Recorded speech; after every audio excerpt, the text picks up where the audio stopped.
बात हम करेंगे, देश परेशान आ गया ओमिक्रॉन, क्योंकि हर जगह चर्चा ओमिक्रॉन की हो रही है। हिंदुस्तान में राहत थी, लेकिन भारत में भी ओमिक्रॉन दस्तक दे चुका है। कोरोना के जिस खतरे से अब तक भारत बचा हुआ था, अब वो हमारे देश में दस्तक दे चुका है। कर्नाटक में 2 ओमिक्रॉन केस आने के बाद महाराष्ट्र में 28 और दिल्ली में 12 ओमिक्रॉन संदिग्धों के होने की खबरें आ रही हैं। बड़ी खबर तो वहीं राजस्थान के जयपुर में भी 4 संदिग्ध निकलकर सामने आए हैं। जयपुर में तो 4 ओमिक्रॉन संदिग्धों के संपर्क में आने वाले भी कोरोना पॉजिटिव पाए गए हैं। बढ़ते केसेस को देखते हुए सरकारें अलर्ट हो गई हैं, सतर्क हो गई हैं। विदेश से आने वाले लोगों को कोरोना टेस्ट उनका करवाया जा रहा है और उनके पॉजिटिव आने पर उन्हें आइसोलेशन में भी भेजा जा रहा है। तो ये अब तक की बड़ी खबर है। अब इसी से आप सावधान हो जाइए। जो लोग अभी तक लापरवाह बने हुए हैं, लगा कि कोरोना चला गया, ओमिक्रॉन भारत में दस्तक दे चुका है। और ये न्यूज़ 24 आपको अपडेट दे रहा है। जयपुर से भी केस आ गए हैं, संदिग्ध हैं। दिल्ली से भी संदिग्ध केस आ गए हैं। भारत समेत 31 देशों में फैल चुका है कोरोना का नया वेरिएंट ओमिक्रॉन। सरकारें सतर्क हो गई हैं। ये अच्छी बात है कि केंद्र सरकार के साथ मिलकर राज्य सरकारें कोऑर्डिनेशन के साथ काम कर रही हैं, क्योंकि सबक सीखते हुए पिछली बार जो हालात कोरोना में हुए थे अस्पतालों में, उम्मीद की जा रही है कि इस बार ऐसा कुछ भी नहीं होने दिया जाएगा। इसीलिए लेकिन सबसे बड़ी बात यहां पर यह है कि सरकारें तो अपने स्तर पर लड़ी रही हैं। इस ओमिक्रॉन को रोकने के लिए तमाम कवायदें की जा रही हैं, लेकिन इन सब में अगर सबसे बड़ी भागीदारी किसी की होगी तो वो हमारी, आपकी होगी, आम जनता की होगी। और इसमें सिर्फ और सिर्फ आपको 3 बातों का ख्याल रखना है। मास्क का और हैंड सैनिटाइज करना है, सोशल डिस्टेंसिंग का पालन करना है। खास मेहमान हमारे साथ जुड़ेंगे, डॉक्टर्स का बड़ा पैनल होगा, लेकिन इस बीच मेरी सहयोगी पल्लवी जुड़ी हुई है। पल्लवी झा, जो कि इस पूरे मामले पर लगातार नजर बनाए हुए हैं। कल सबसे बड़ी ब्रेकिंग न्यूज पल्लवी झा ने ही हमें दी थी कि 2 केस मिल गए हैं, कंफर्म केस इंडिया में। पल्लवी, कर्नाटक में 2 कंफर्म केस आपके हवाले से जो कल बड़ी खबर मिलने के बाद अब क्या स्टेप उठाए जा रहे हैं, क्या कदम आगे उठाए जा रहे हैं कड़े इसको रोकने के लिए?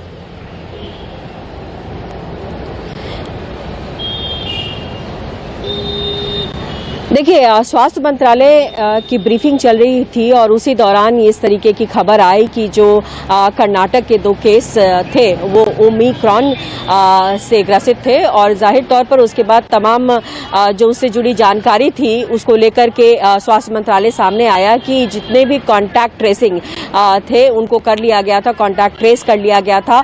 और साथ ही साथ जितने कॉन्टैक्ट ट्रेस किए गए उनके भी जांच कर लिए गए और अभी उनको क्वारंटाइन करने की सलाह दी गई है। हालांकि देखिए, जिस तरीके से यह खबर आई है, जाहिर तौर पर चिंता तमाम लोगों के लिए बढ़ गई है, क्योंकि जब ये भारत में प्रवेश कर चुका है और ये पता है कि ये बहुत तेजी से फैलता है, 5 गुना तेजी से फैल रहा है, इसकी ट्रांसमिसिबिलिटी काफी ज्यादा है।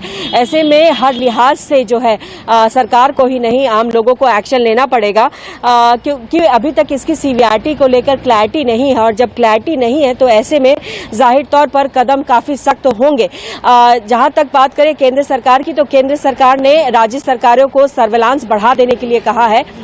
और सबसे इंपॉर्टेंट बात यहां पर यही है कि टेस्टिंग और ट्रैकिंग जो पहले मेथड था उसको ज्यादा करना होगा, क्योंकि जितना आप टेस्ट करेंगे उतनी ही आपको जानकारी ज्यादा मिलेगी। और सबसे अहम बात, जीनोम सीक्वेंसिंग इस वक्त ज्यादा इंपॉर्टेंट है, क्योंकि ये भी खबर आई थी कि RT-PCR जो है वो डिटेक्ट कर रहा है या नहीं। तो हम आपको यहां बता दें कि देखिए, RT-PCR एक ऐसा डायग्नोस्टिक मेथड है जिसमें कि ये पता लगाया जा सकता है कि वायरस में जो जीन है उसमें S जीन या ई जो होता है या न्यूक्लिक एसिड जिसको कहते हैं, उसके जरिए ये पता लगाया जाता है कि कोविड जो है वो है या नहीं। और इसमें कहा जा रहा है ओमाइक्रोन में कि एस जीन जो है वो ड्रॉप आउट कर रहा है और इसी के जरिए ये पता लगाया जा रहा है। लेकिन बावजूद इसके ये कहा जा रहा है कि जीनोम सीक्वेंसिंग ही कंफर्म कर रहा है कि ये ओमाइक्रोन है या नहीं है। तो देखिए, इस वक्त जीनोम सीक्वेंसिंग को ज्यादा बढ़ावा देना होगा, ज्यादा से ज्यादा, क्योंकि इससे पता लगेगा कि देश के किन किन भागों में जो है ओमाइक्रोन ने दस्तक दे दी है। दिल्ली की बात करूं तो दिल्ली में भी देखिए 10 ऐसे केस कहे जा रहे हैं जो अभी संदिग्ध हैं। हालांकि अभी तक खबर नहीं है कि उन केसेस में क्या डेल्टा वेरिएंट है या फिर कौन सा वेरिएंट है या ये नया वेरिएंट है, इसका इंतजार करना होगा। लेकिन ये जरूर है कि कोविड पॉजिटिव है और कोविड पॉजिटिव है, लेकिन क्या है उसके लिए अभी इंतजार किया जा रहा है। तो देखिए, राज्य सरकारों के लिहाज से देखा जाए तो देखिए हर कदम उठा लिए गए हैं, चाहे वो एयरपोर्ट पर हो, चाहे आप बाजारों को लेकर बात की जाए तो देखिए इसमें मैं थोड़ा सा यहाँ बता दूं कि अभी थोड़े दिनों पहले बहुत सारी चीजों को खोल दिया गया था, लेकिन अब धीरे धीरे करके सरकार को इसकी तरफ भी सोचना होगा, क्योंकि देखिए भीड़ भाड़ काफी ज्यादा होने लगी थी। शादियों में भी आप देखें तो काफी ज्यादा भीड़ दिखाई पड़ रही थी। तो राज्य सरकारों को इस तरफ भी ध्यान देना पड़ेगा, क्योंकि अगर इस तरीके से भीड़ बढ़ी और जो ये बात कही जा रही है कि इसकी ट्रांसमिसिबिलिटी काफी ज्यादा है, तो ये और एक बड़ा खतरा बढ़ा देगी। तो कई चीजों पर अब राज्य सरकारों पर निर्भर करता है कि वो किस तरीके से एक्शन लेते हैं। जहां तक एयरपोर्ट की बात है तो कल स्वास्थ्य मंत्री ने खुद एयरपोर्ट अथॉरिटीज जो है, एयरपोर्ट पर जो हेल्थ ऑफिसर्स है उनके साथ मीटिंग की, स्टेट के साथ मीटिंग की कि वो वहां क्या क्या कदम उठा रहे हैं। तो उस लिहाज से भी कई कड़े कदम उठाए गए हैं। बताइए मुझे, क्योंकि आप के बाद से जो बड़े डॉक्टर्स हैं सभी से बात करती हैं, सवाल पूछती हैं ओमिक्रॉन को लेकर, और तमाम पिछले जो डेल्टा वेरिएंट था उसको लेकर भी आपने काफी बातचीत की, आपके जरिए हमें काफी जानकारी भी मिली। मैं WHO की चीफ साइंटिस्ट को सुन रही थी, उनसे सवाल किया गया था कि ये फैलता तो तेजी के साथ है, लेकिन असर के बारे में पूछा गया था कि असरदार कितना है, तो उन्होंने कहा कि अभी इस पर रिसर्च चल रही है, जो अभी रिसर्च आई है उसमें ये इतना प्रबल नहीं है, लेकिन हाँ फैलता तेजी से है ये।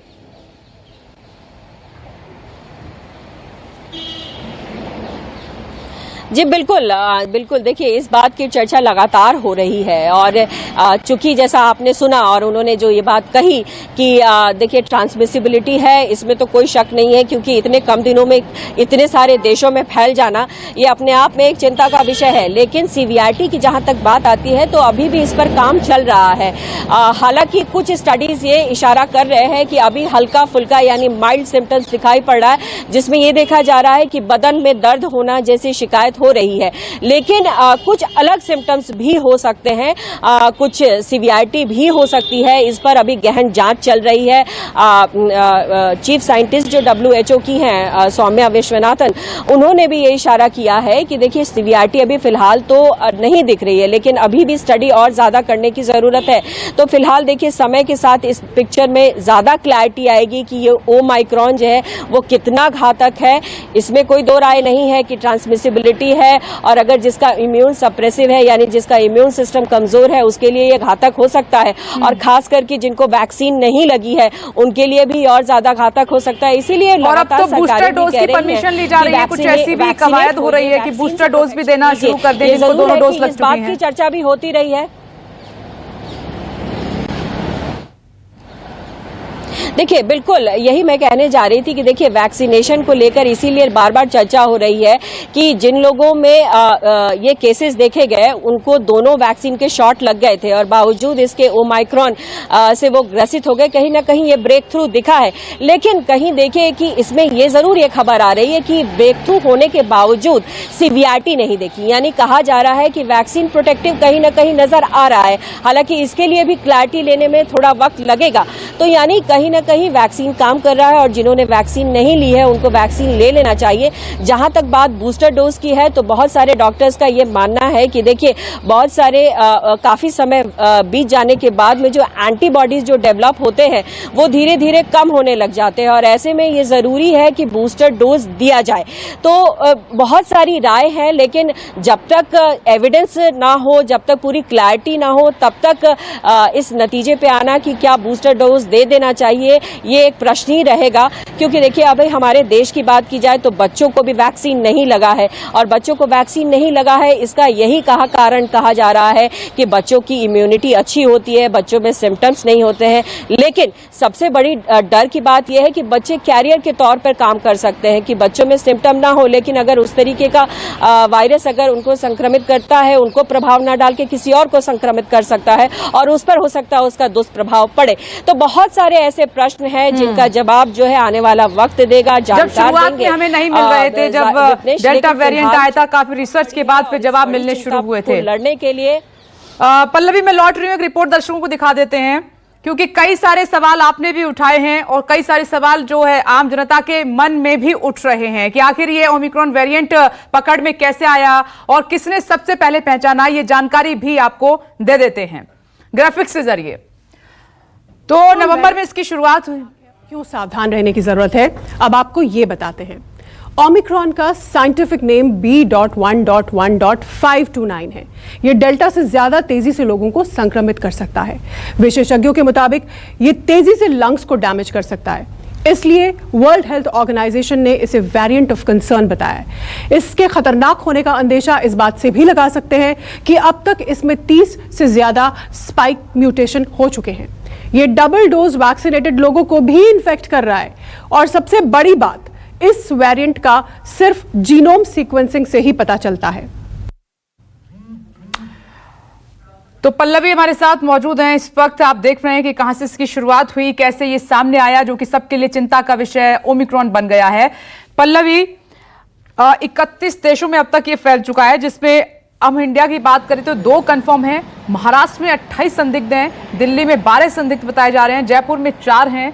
हमारा मकसद पल्लवी, न्यूज़ 24 का मकसद पैनिक करना नहीं है लोगों को, लेकिन अलर्ट रहना होगा, जागरूक रहना होगा, क्योंकि ये चिंता की बात है। हो सकता है कि इनमें से 1-2 केस और कंफर्म हो जाए।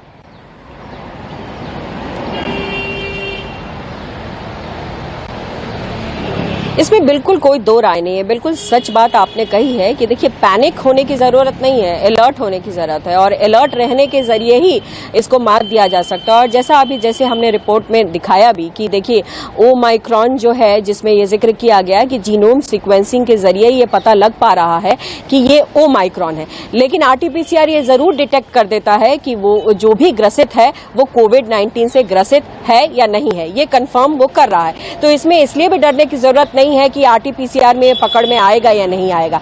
जीनोम सीक्वेंसिंग से ये क्लैरिटी मिलती है कि कौन सा वेरिएंट है जिसकी वजह से कोविड-19 हुआ। तो इसमें संशय में रहने की जरूरत नहीं है, अलर्ट रहने की जरूरत है। और जो हम बेपरवाह हो गए हैं, उस बेपरवाही को भूलना पड़ेगा, क्योंकि देखिए, जिस तरीके के हालात हैं और जिस तेजी से ये फैल रहा है, उसमें देखिए भारत को सचेत रहने के लिए इसलिए जरूरी है क्योंकि सेकेंड डोज जिनको नहीं लगा है उनकी संख्या काफी ज्यादा है, और 30 करोड़ के आसपास तो हमारे नौनिहाल है जिनको वैक्सीन तो लगा ही नहीं है। तो ऐसे में सचेत रहने की काफी ज्यादा जरूरत है, वैक्सीन लगाने की जरूरत है, डिस्टेंस रखने की जरूरत है, और सबसे इम्पोर्टेंट मास्क लगाकर रखना है। बिल्कुल पल्लवी, ये तो छोड़ना ही नहीं है, मास्क लगाकर ही रखना है। मैं आती हूँ आपके पास। अब आपके मन में सवाल ये भी होगा कि आखिर ये ओमिक्रॉन वेरिएंट पकड़ में कैसे आया, किसने सबसे पहले पहचाना, ये जानकारी भी आपको दे देते हैं। अब आपके मन में सवाल यह भी होगा कि आखिर ये ओमिक्रॉन वेरिएंट पकड़ में कैसे आया, किसने सबसे पहले पहचाना, ये जानकारी भी आपको देते हैं। नवंबर की शुरुआत में साउथ अफ्रीका के गाउटेंग में एक मरीज में कोरोना के सिम्टम मिले, जिसके बाद कोरोना मरीज के सैंपल जांच के लिए भेजे गए। टेस्ट के दौरान कुछ असामान्य चीजें दिखाई दी। साइंटिस्ट वायरस के एस जीन को पकड़ नहीं पा रहे थे। इसके बाद लैंसेट ने national institute for communicable diseases के साथ मिलकर इस पर कई टेस्ट किए, जिसके बाद 22 नवंबर को लैंसेट इस नतीजे पर पहुंचा कि यह कोरोना का नया वेरिएंट है। शुरू में वैज्ञानिकों ने इसे B.1.1.529 नाम दिया, जिसके बाद वर्ल्ड हेल्थ ऑर्गेनाइजेशन ने इसे वेरिएंट ऑफ कंसर्न मानते हुए ओमिक्रॉन नाम दिया। और इसमें बड़ी बात, आरटीपीसीआर से कोरोना का पता चलता है, लेकिन ओमिक्रॉन है या नहीं, इसका पता सिर्फ जीनोम सीक्वेंसिंग से ही चलेगा। और ऐसे में सवाल यह है कि यह जीनोम सीक्वेंसिंग है क्या? बड़ी बात यह है कि आरटीपीसीआर से कोरोना का पता चलता है, लेकिन ओमिक्रॉन है या नहीं, इसका पता सिर्फ जीनोम सीक्वेंसिंग से ही चलेगा। ऐसे में सवाल यह कि जीनोम सीक्वेंसिंग आखिर है क्या? दरअसल हमारी कोशिकाओं में जेनेटिक मटेरियल होता है, इसे डीएनए, आरएनए कहते हैं। इन सभी जीन्स के ग्रुप्स को जीनोम कहा जाता है। शरीर में वायरस के बारे में जानने के प्रोसेस को जीनोम सीक्वेंसिंग का नाम दिया गया है।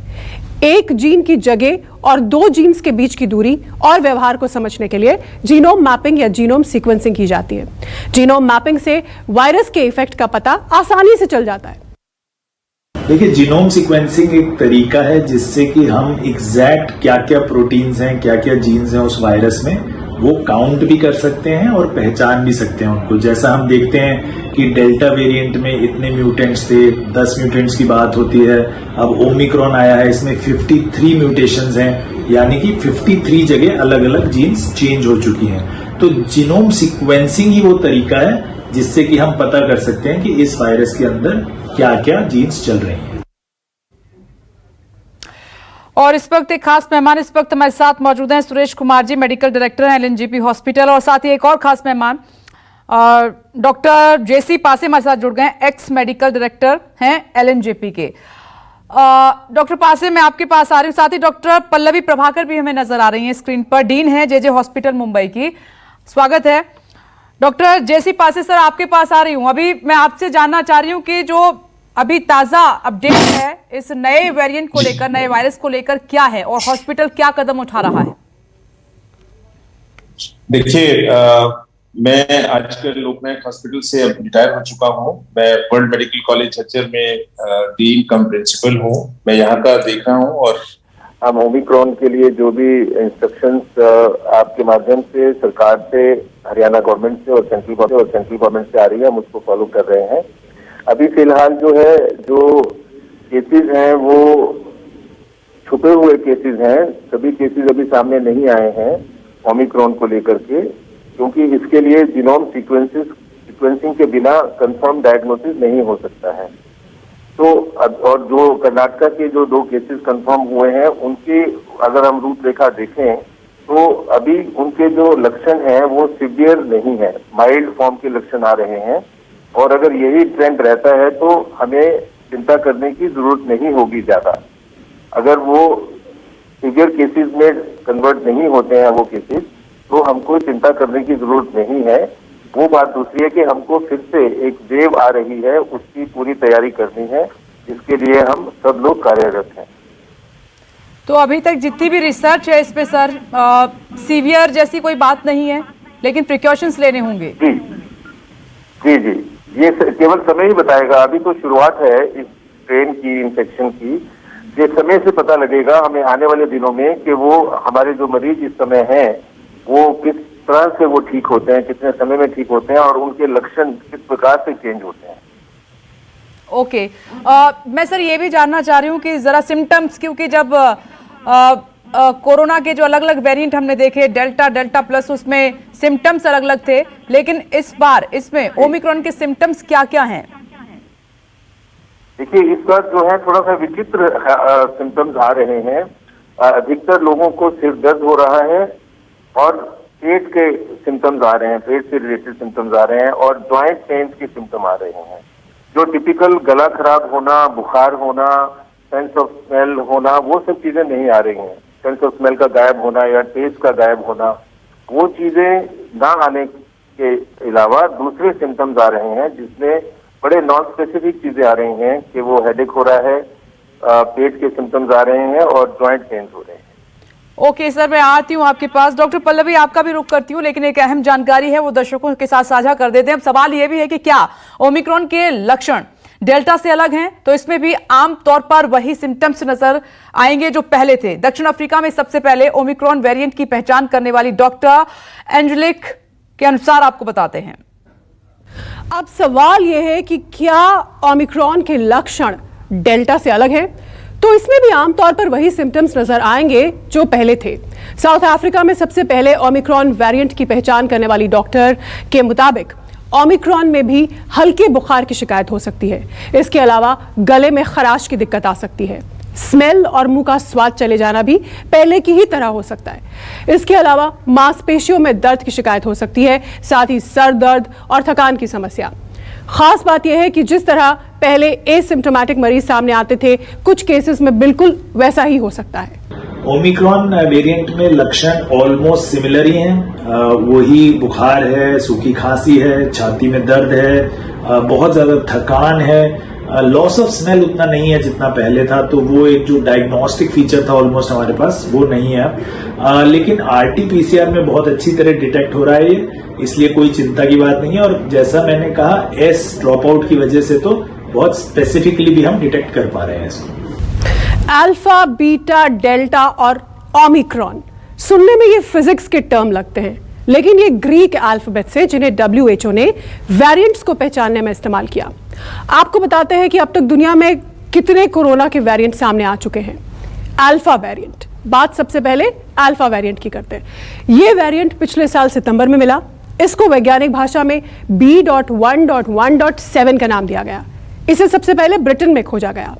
इस वेरिएंट में वैज्ञानिकों को 23 म्यूटेशन देखने को मिले। बीटा वेरिएंट 2020 में साउथ अफ्रीका में मिला। बीटा वेरिएंट का वैज्ञानिक नाम B.1.351 है। इसके 2 म्यूटेशन E484K और N501Y को सबसे ज्यादा खतरनाक माना गया है। यह वेरिएंट अल्फा से 50% ज्यादा संक्रामक था। गामा, कोरोना वायरस का गामा वेरिएंट सबसे पहले ब्राजील में मिला। गामा वेरिएंट का वैज्ञानिक नाम P.1 है। गामा वेरिएंट के 2 स्ट्रेन E484K और N501Y को काफी खतरनाक माना गया। डेल्टा वेरिएंट, कोरोना वायरस का डेल्टा वेरिएंट सबसे पहले भारत में पाया गया था। यह पिछले साल अक्टूबर में ट्रेस किया गया। इसे B.1.617.2 के नाम से भी जाना जाता है। इसे दुनिया भर में कोरोना का सबसे ज्यादा संक्रामक वेरिएंट माना जाता है। ओमिक्रॉन वेरिएंट, ओमिक्रॉन वेरिएंट का पहला केस 24 नवंबर को मिला। इसका साइंटिफिक नाम B.1.1.529 है। इस वेरिएंट का पहला केस साउथ अफ्रीका से आया। यह वेरिएंट अब तक 29 देशों में फैल चुका है। अब बात वेरिएंट ऑफ इंटरेस्ट की करते हैं। वेरिएंट ऑफ इंटरेस्ट की कैटेगरी में कोरोना के 6 वेरिएंट ईटा, आयोटा, कैपा, जीटा, एप्सिलॉन और थीटा को रखा गया था, लेकिन इन वेरिएंट्स का असर कम होने के बाद इन्हें इस सूची से हटा दिया गया। तमाम खास मेहमान हमारे साथ बने हुए, पूरी जानकारी न्यूज़ 24 आपको इस वायरस से जुड़ी हुई दे रहा है। डॉक्टर जेसी पास एक बार फिर से मैं आपके पास आ रही हूं। देखिए सर, ये आम जनता का सवाल है जो मैं आपसे पूछ रही हूं। अमेरिका में दोनों डोज लग चुकी थी उन युवकों को जिनमें ये नया वायरस मिला है, तो भारत में सवाल ये है कि जिन लोगों को दोनों डोज लग चुकी हैं, क्या वो सेफ हैं या नहीं है, या फिर बूस्टर डोज उनको सेफ कर पाएगी, और जिनको नहीं लगी हैं अभी तक तो उनके लिए कितना बड़ा खतरा है ये? देखिए, दूसरी डोज लगना तो सबके लिए अनिवार्य है ही है, और इसमें कोई शक नहीं है कि बूस्टर डोज के बारे में हम बात कर रहे हैं बहुत दिनों से, क्योंकि हमारे भारत देश में अभी सेकेंड डोज ही सभी को नहीं मिल पाई है और अभी बच्चों का ग्रुप जो है वो बाकी है, इसलिए हम बूस्टर डोज अभी शुरू नहीं कर पाए हैं। लेकिन अब ये ओमिक्रॉन के चलते हमारे लिए शायद ये ज्यादा जरूरी हो जाएगा कि बूस्टर डोज यानी कि सेकेंड डोज लगने के बाद तीसरी डोज जो है उसको हम जितना जल्दी शुरू कर पाएंगे उतना बेहतर होगा। हालांकि ये जो ओमिक्रॉन वायरस है, इसका जो अभी तक के जो लक्षण है उससे कुछ ऐसा नहीं लग रहा है कि हमारे जो प्रीवियसली वैक्सीनेटेड जो लोग हैं उनका उन वैक्सीनेशन का असर नहीं होगा। ये अभी कहना मुश्किल है, केवल समय ही बताएगा। लेकिन ऐसा आभास हो रहा है कि जो डबल डोज जिनको लग चुकी है उनको या तो सिम्टम नहीं होंगे, अगर होंगे तो माइल्ड सिम्टम्स होंगे। यानी कि चिंता बड़ी उन लोगों के लिए है जिनको अभी तक एक भी डोज वैक्सीन की नहीं लगी है। मैं सर आ रही हूँ, एक और इन्फॉर्मेशन है जो दर्शकों को बताना जरूरी है। आप बिल्कुल जानना चाह रहे होंगे कि ये अल्फा, बीटा, डेल्टा, ओमिक्रॉन क्या है, तो इसको समझते हैं। अब ओमिक्रॉन को अब तक का सबसे खतरनाक वेरिएंट बताया जा रहा है। ये डेल्टा से भी ज्यादा डेंजरस है। दोनों के बीच क्या फर्क है ये भी समझने की जरूरत है। ओमिक्रॉन का पहला केस 24 नवंबर 2021 को साउथ अफ्रीका में मिला, जबकि डेल्टा का पहला केस अक्टूबर 2020 में भारत में मिला था। ओमिक्रॉन में R0 वैल्यू यानी लोगों को इन्फेक्ट करने की ताकत डेल्टा से 6 गुना ज्यादा है, जबकि डेल्टा में 6 से 7 लोग एक बार इन्फेक्ट हो सकते हैं। ओमिक्रॉन के स्पाइक प्रोटीन में कम वक्त में 30 म्यूटेशन हो चुके हैं, जबकि डेल्टा के स्पाइक प्रोटीन में 18 म्यूटेशन हुए हैं। हालांकि वैक्सीन का इस वेरिएंट पर कितना असर है इसकी रिपोर्ट आना अभी बाकी है, जबकि डेल्टा में वैक्सीन एफिकेसी 60 से 70% तक है। सिर्फ कुछ ही दिन में ओमिक्रॉन 29 देशों तक पहुंच गया है, जबकि डेल्टा के मरीज 160 देशों में मिल चुके हैं। हालांकि कॉमन बात यह है कि दोनों ही वेरिएंट्स को WHO ने वेरिएंट ऑफ कंसर्न घोषित किया है। और जिस तरीके से आप देख रहे हैं कि ओमिक्रॉन के मामले बढ़ रहे हैं, संदिग्ध मामले अब ज्यादा आ गए हैं, तो ऐसे में आखिर में न्यूज़ 24 आपसे अपील करता है कि आप लापरवाह बिल्कुल ना बने। आपकी सतर्कता इसको रोके रखेगी। सर, आपका बहुत बहुत शुक्रिया डॉक्टर जेसी पासे हमारे साथ जुड़ने के लिए। नमस्कार, मैं हूं मानक गुप्ता। अगर आपको हमारा ये वीडियो पसंद आया हो तो इसे लाइक और शेयर जरूर करें और हाँ, हमें सब्सक्राइब और फॉलो करना ना भूलें ताकि आप देश और दुनिया की कोई खबर मिस ना करें। तो जुड़े रहिए हमारे साथ और देखते रहिए न्यूज़ 24।